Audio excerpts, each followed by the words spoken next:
One round down and 3 to go. The Phoenix Suns winning their first round series against the New Orleans Pelicans, 115-109 in Game 6. Another road clincher as Chris Paul is perfect. We'll break down the game and what we learned from this series coming up on today's Locked On Suns.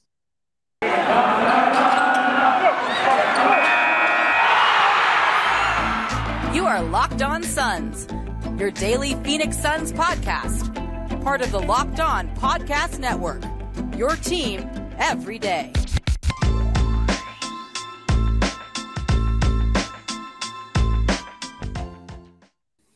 We are back. This is Locked On Phoenix Suns. We're part of the Locked On Podcast Network, and I'm your host, Brendon Kleen, a credentialed media member covering the Suns for the past 5 seasons and a contributor at Suns.com and Dime Magazine. Thank you for making Locked On Suns your first listen today and every day.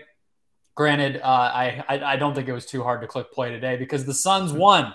Finally, 2 straight wins. Somebody was able to string together some momentum in this series. They come away with a road clincher yet again. 115-109 over the Pelicans. Aaron Edwards is back to recap the game. He is a writer at All Caps NBA. Aaron, is this the best game you've ever seen Chris Paul play in a Suns uniform? Yeah, there was that game against the closeout game against Denver. That was one of probably like the greatest games I've ever seen, I think. But I think he had like 40 and so it was like a 40-point closer. And that game was insane too. But this one, he was just steady and amazing from start to finish. He came out aggressive and he finished aggressive, and he never really gets to do that. Yeah, it surprised me, honestly. We'll talk about Booker in the second segment because I think that's a more long-term conversation now that this series is over and he has some time to rest. But I felt like if you were bringing Booker back, it was going to be so he can get you started and get you finished, right? And yeah, he kind of did that last part, not so much the first part. I think he only had 2 points in that first quarter, and it was just Chris. And it felt, honestly, despite Booker being back, it felt like Game 3 in a lot of ways. It was just, matching the intensity. New Orleans doesn't necessarily go away, but it's just Ayton and Paul just taking it home. And yeah, we've seen, I think the way you put it is basically perfect because I think what this is it was Closeout Chris Paul, right? Yeah. he knew this game mattered. It's kind of hilarious to think that going in, I actually did a segment on my preview for this game of are Pelicans fans right that Chris Paul is something's up? Is he tired? Is he hurt? Whatever. Yeah. He made us all look like idiots forever doubting him. Yeah, he usually waits it out. And I think since he's about to be 37, it takes a lot longer for him to do that. So if anything in this playoffs, he might have to just start getting started a lot faster. Because I feel like if he misses his first 2 shots, he's all right, I'll wait till the 4th. And if we're down, he never gets those shots back. So It turns into a weird stat line of him getting 7 shots, and he looks crazy because he didn't shoot because he missed his first 2. And I think once he starts, and when he starts off aggressive without doing that, then it's a lot his stat line looks a lot better and it just looks smoother. Even if he is cold, it just looks better when he gets his shots up early. Yeah, he had 37 and 7 in Game 4 against Denver last year. He had, I believe, 41 against the Clippers with 8 assists. So this is what happens. Round 1 last year, I'll give him a pass on because he was playing one armed. But this is what he does. So he was 14 of 14 from the field. I was not exaggerating when I said he was perfect. I am sure he'll be acknowledging the 3 turnovers because he's a sicko, but plus 17. Yeah, I saw in the interview.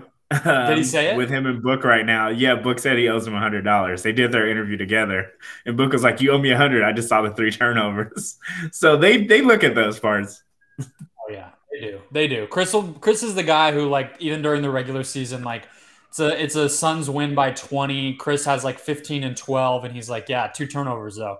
So he's crazy, but this was about as good as it gets. I think I saw Shams tweet that it's the most consecutive field goals in a playoff game without a miss, and he just attacked. He knew he was going to have to. He had probably heard the noise that 5'10" Jose Alvarado was in his head or something, and decided to put that in its place a little bit. But I thought this series with Booker out was going to come down to pick and roll. I did not think we would get this from DeAndre Ayton, though. I thought we could get this from Chris Paul. I would not have expected this from Ayton. I mean, I just asked you if this is the best game we've ever seen Chris Paul play. I don't know if this is the best game Ayton has ever played, because it probably wasn't even the best game in the series. I think game 3 was better. But he's hit the ground running in these playoffs insanely. Like, he was good in that first round against the Lakers, but it was really in the flow of the offense. Yeah. And it was like energy and like rebounding and all that. Considering having to handle Valanciunas and Nance and do what he's doing offensively, he's all, I mean, everybody's taking their game up to another level, it feels like, but Ayton's at the top of that list. Yeah, I never considered what the peak was for him, because I just didn't know what kind of player he was. And now he's really just like one of those David Robinson's dudes, like, especially this playoff series. Like, you can get him the ball with the shot clock going down. And I used to be like, oh no, like last year, I'd be like, it's 6 seconds left in the shot clock and Ayton's got to do something with it. And I would get nervous. Now, if he's at the free throw line and the clock's going down, I'm pretty comfortable with him having the rock.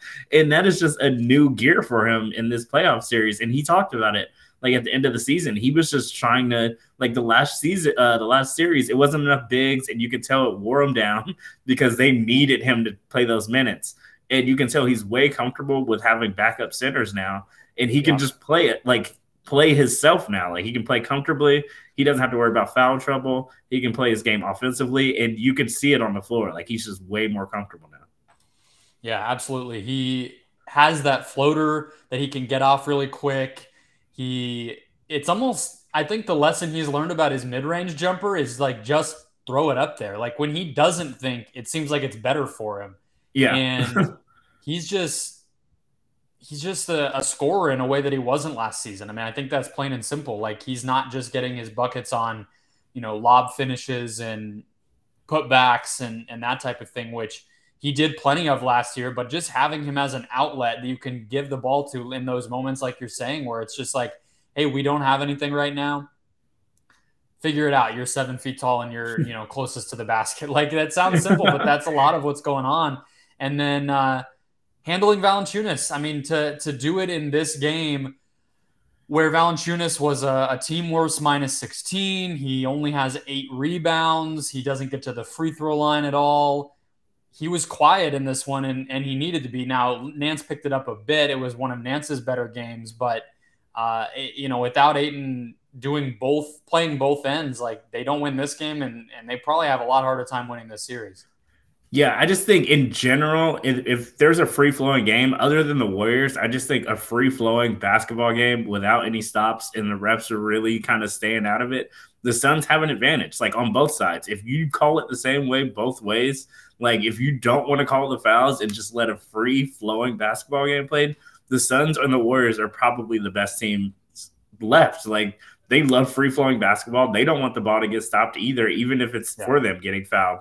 And I just think today was probably the smoothest games of the series so far, both sides. Like, it was a couple free throws, but I think at one point in the third, it was like 12 free throws to like 7 or something. Like, the Suns will take that if it's that close and you're not getting 20. Like, that's just the type of game they want played.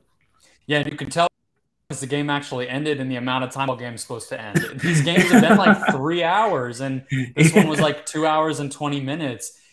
On the note of that, which was all great points, I was listening on the radio at the very beginning because I was coming back from errand I had to run, and I missed the very beginning.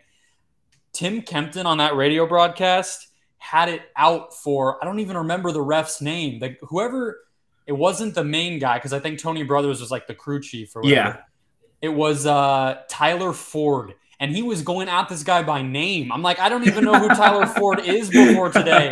But he was like, he's like, Bloomer, I told you going in. We were riding on the bus together, and what did I tell you? Tyler Ford was going to be the one with his whistle in his mouth more than any other person in this entire building. I was like, good grief, Tim Kempton's about to get fined. I think people were saying he ejected Book last year or this year or something. Okay. And so, like, he was, like, on the Suns hit list already. But I guess, like, he was, the most obscure possible. Yeah. Like, if I don't know a ref, then it's just like, I know Brothers, and of course I know Scott Foster, and like the rest of them, they're just them. But they like since this morning they had it out for him. So I was like, all right, I guess this dude's gonna be an issue. But he called a smooth game, so I wasn't really stressing.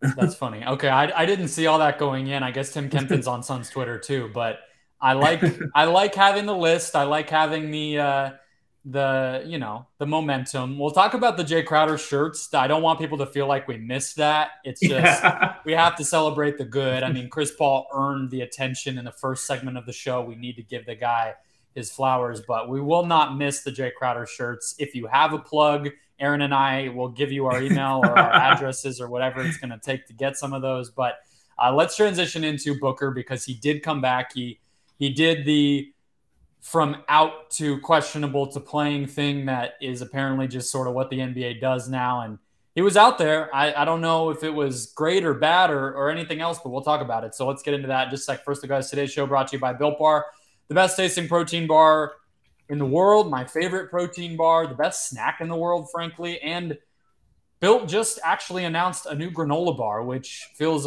pretty cool to me, because I mostly hate granola bars because they're just packed with sugar. They're like a candy bar that they try to trick you into thinking is healthy, and it's not. But Built, of course, when it's from them, it's going to be actually healthy, because what they do is they pack 15 to 20 grams of protein in every single bar that they make. They are advertising the granola has 15 right here on their website. And they're going to limit the sugar, limit the calories. So you're not going to even crack 5 grams of sugar. You're never going to crack more than 200 calories. But really, that's on the high end. Most of them are less than 150. And they have a delicious flavor for everybody. So on the granola side, I'm already looking here. Chocolate peanut butter, chocolate coconut, white chocolate berry. Delicious, delicious stuff there. And then on the normal classic bar side, you have banana cream pie, raspberry, double chocolate, and so many more. They're all delicious. New flavors coming out all the time. New products coming out all the time. So go to Built.com, guys. Check the promo code. Use the promo code, LOCK15 to get 15% off your next order. That's promo code LOCK15 for 15% off at Built.com. 32 minutes for Booker in his return, Aaron, and I thought that was probably the more surprising thing to me than anything. Because, frankly, he looked like a guy who had taken some jumpers and jogged some laps at times in this game. Like, it didn't feel like he was, like, capital R ready to go. He didn't hurt the team, in my opinion, but I guess close it out now. You get some time to rest, and that's what their mission was, and they did that. What did you think? Yeah, I think just the fact that they still put Herb Jones on him said enough for me. Like, they still wasted a body on the dude, and I don't think, like, he didn't get his first free throw until the fourth quarter. So I honestly think he was scared to push off, like, go to the rim and really go for it. He sprinted a couple times. Like, I think on a Jackson Hayes fast break, he like tried to burst a little, and I was a little worried on that too. But I just think he was scared to try to get to the rim, because he still is the only guy on our team that really gets free throws. So, like, the fact that he wasn't going to the rim, I don't think he tried a single layup today. Like, he stayed in the mid-range. If he got somebody on his hip or on his back, he would pull up. But he wasn't really as aggressive, and you could tell that was just the hammy talking. Like, you could tell he hasn't done that at practice, like burst off and try to get past somebody and get to the rim. So I'm shocked he played 32 minutes. Like, he was the best role player of all time today, because at the end, they left him wide open. Doubling CP3, and even with the bad hammy, Book just has one of those smoothest jumpers in the league, and to just leave him there, it was just like a kind of just brain slip up that they just kind of doubled CP3 and left Booker sitting there by himself. So I think he played well, considering he wasn't really comfortable with his body yet. Yeah, corner three at the end there in the fourth quarter, last couple of minutes, was a big one just to really cement that lead. And I guess, like, I'll be a little bit of a homer here, because to me, this kind of showed like how this series might have looked if Booker never gets hurt. Because, like, he barely I wasn't going to say it. He barely needed to do anything in this game, and they won pretty handily. Like, they were, I won't say handily. They were down at 10 at the half. In the second half, they kicked ass, right? Like, and that's when he sort of picked it up a little bit. I think he only had 2 points in the entire first half, and he has double digits in the second half and all that. Chris Paul obviously did most of his damage in that second half as well. Like, I don't know. I'm not going to pretend think, it's a sweep or anything. This team, we'll talk about it in the last segment, but this team proved a lot. Like the Pelicans were way more of an opponent than I was expecting them to be at all. But it's like Booker can be 5 of 12 and you win by, you dominate the second half, win by 6. Like, what if he's healthy? What if he never has that hamstring thing and he plays like he did in game 2 all series? Like, I think you got to say something. No, I think you got to lean into the homerism too. You can't leave me on the island of being the one bragging here. No, I think like it was just a tell of the series. Like CB3 scored 4 points one game, and we missed all of our open shots from game 1 to like 4. So the tell of the series was if we hit some open threes and CB3 doesn't go like 2 for 12, then we're probably going to win the series even without Book. Our role players and our bench were playing so bad. It was literally like, hey, we hit a couple threes and we not shoot 19% from 3. I think we will be fine. And once we kind of went back to the mean 3-point shooting wise, it was just a lot more comfortable and the team got a lot more confident once we started making our shots. I mean, Jae Crowder still didn't really hit any, but This was a bizarre box score game. If you just look at all the categories, like the teams were even. Like just every single thing you look at.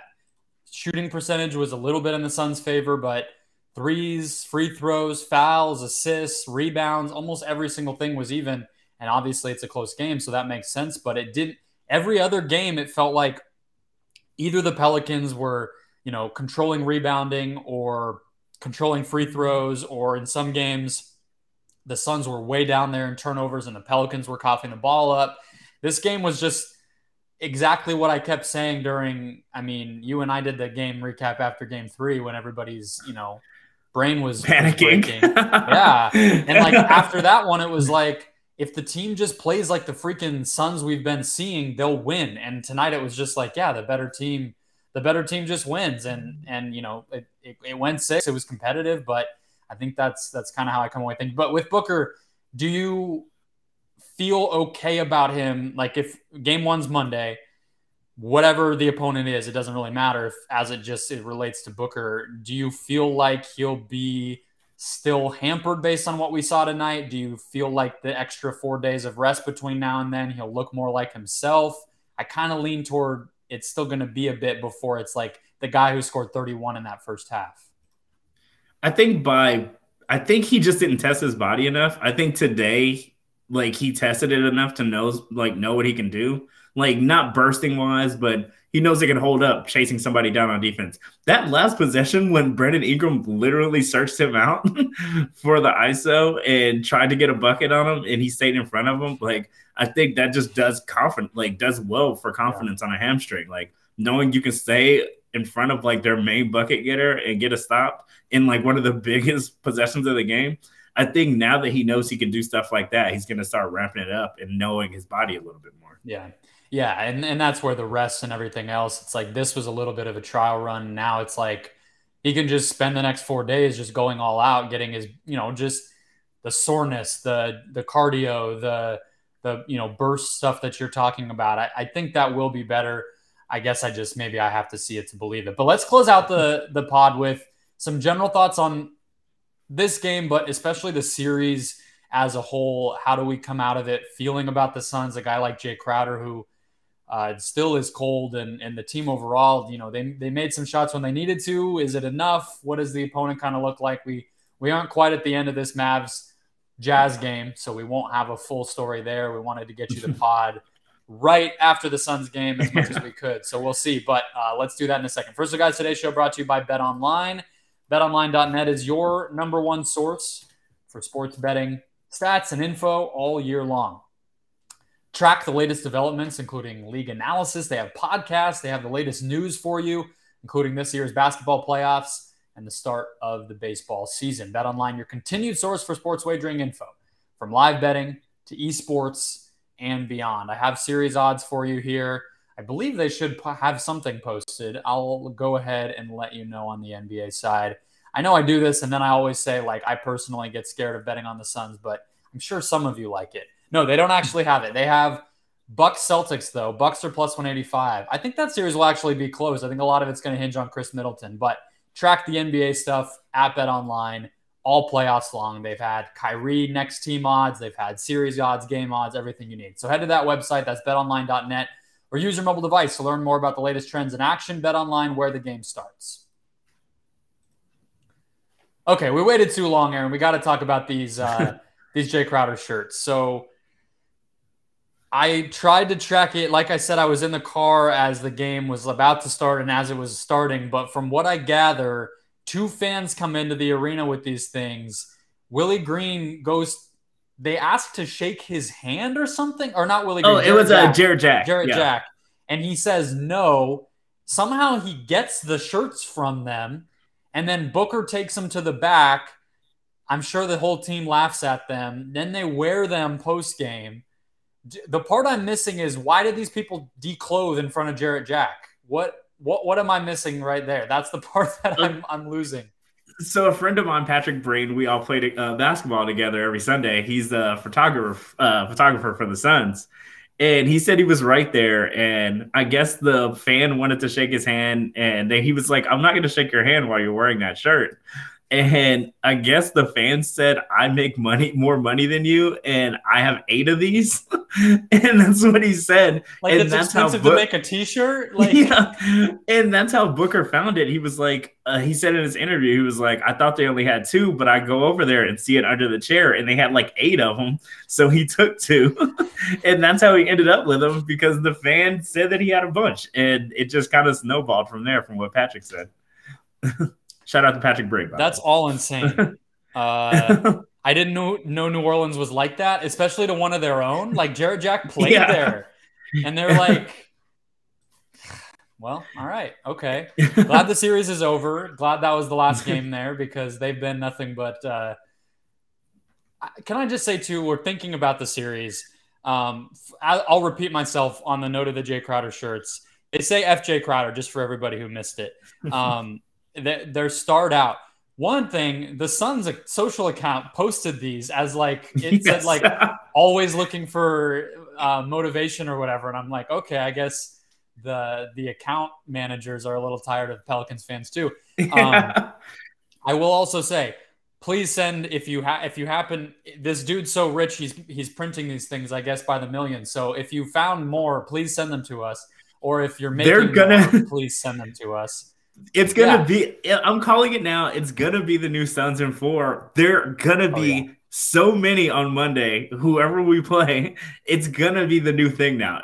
And Crowder's going to lean into it. I can feel it in my bones. Like, it's going to be purple and orange ones surrounding the stadium. Like, I think it's already a thing. He has a clothing company, so he should just – if he's a businessman worth his weight in gold, he would absolutely have them on his shop tomorrow. Also, shouts to Jae Crowder, because he uses Shopify and they're a sponsor of the show. But what I was going to say on the note of takeaways from this series is Pelicans fans I'll just say this team was way more physical than I was anticipating. And Pelicans fans need to get straight in their head, if that's going to be the identity of this team, that the fouls, the physicality, the ref situation, all of that stuff, they are bringing that into these games. Because I did a preview of Game 5, and I said the Suns need to be ready. Just hit first. That was Monty's whole thing, all series, right? And I was like, the Suns need to just be ready. If they hit first and they box out and they're being physical and they're matching everything the Pelicans brought, they need to be okay with the fact that maybe it's going to be a technical, maybe it's going to be a flagrant, because that's been just the tone that's set. And all of these Pelicans fans in my Twitter mentions, in the YouTube comments, are like, you're advocating for a flagrant foul? And then CJ McCollum comes out and does what he does. Herb Jones is pushing guys to the ground. Jackson Hayes is trying to I don't know what his goal was with Jae Crowder on that one. And it's like, own up to the fact that your team is this way. It's an advantage. It's not a bad thing. Like, I'm tired of it. I'm glad it's over. Yeah, they were so physical, and I'm just like, they were always just going to get more free throws because they had the bodies and they had more dudes that played that way. So that was always going to be a thing. But it was just they were just hitting us first on rebounds, just extending arms on rebounds. That first game, they let Valanciunas do a lot of stuff. Like, it's still on my DVR. Like, it was a lot of stuff they let fly that first one.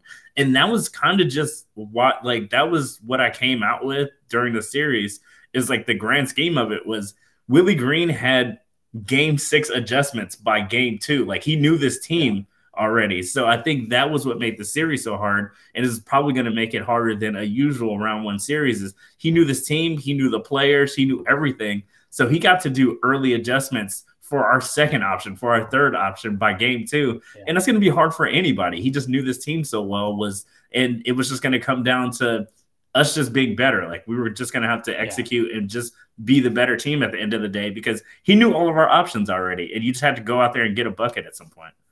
Yeah, and he had said, if you were listening to some of his stuff early in the series, he was like, and I think this helped the team, they were desperate from like early March, like the All-Star break on. They've been having a mentality. So I'm sure when he's coming at them with like, try this, we're going to just, throw stuff at the wall and see what sticks. And like, Jackson, shove somebody to the ground, or like run out and transition a bunch, or, Alvarado, like, I'm going to play you 15 to 20 minutes and I want you to be, a crazy person for that entire time. Like, some of that's how they've already been playing, but I think that intensity level, it was natural to them, because it's like they've had their backs against the walls. And I think it was a good test for the Suns. Like, all things considered, I know that's a very like, what a great tune-up. That's like, it's kind of obnoxious. I'm sure there's Pelicans fans watching. Oh, well, series is over. But the thing that's interesting, though, to me is like, whether it's Dallas or Utah, and Dallas is coming back as we're talking,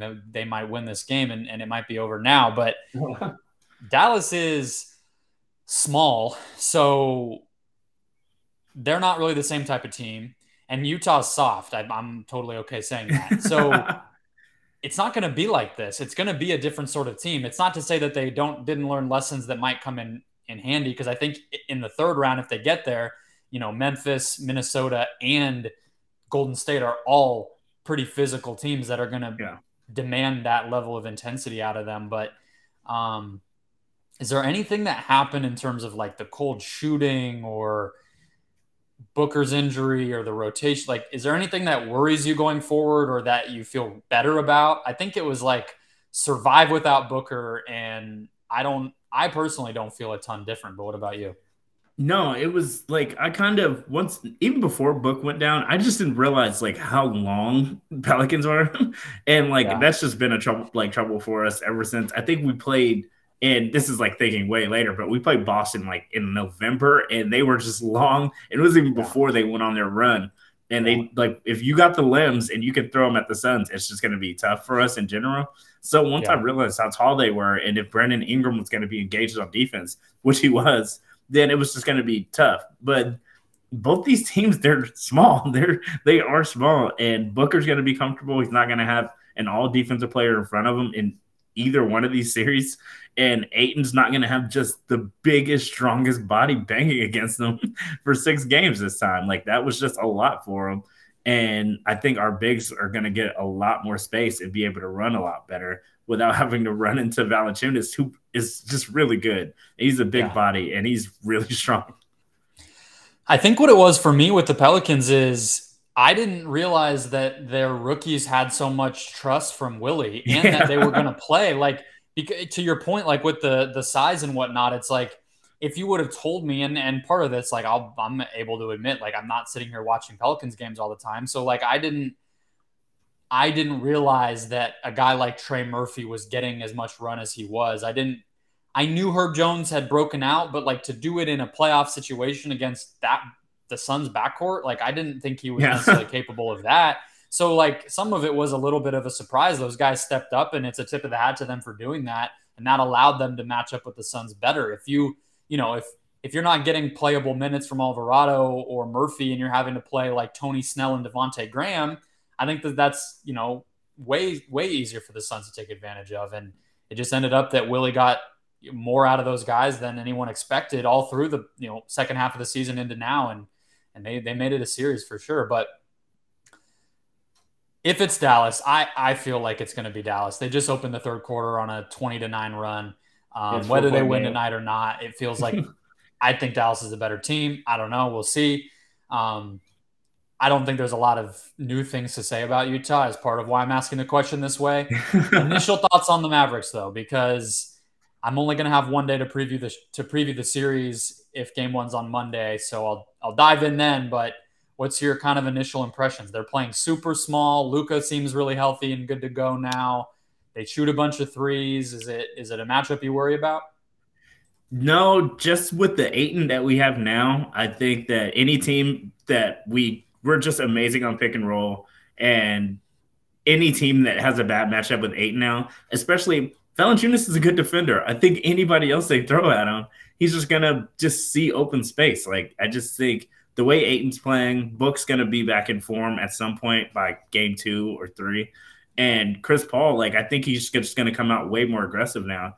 And they just don't have the limbs. I just think it's going to be a lot easier. Bridges is going to be a lot more comfortable. Like, Brunson is really good and he's quick, but I just don't think that they just have the bodies. Like, and Jason Kidd just doesn't know us like Willie Green knew us. I just don't think he can pull off what they did.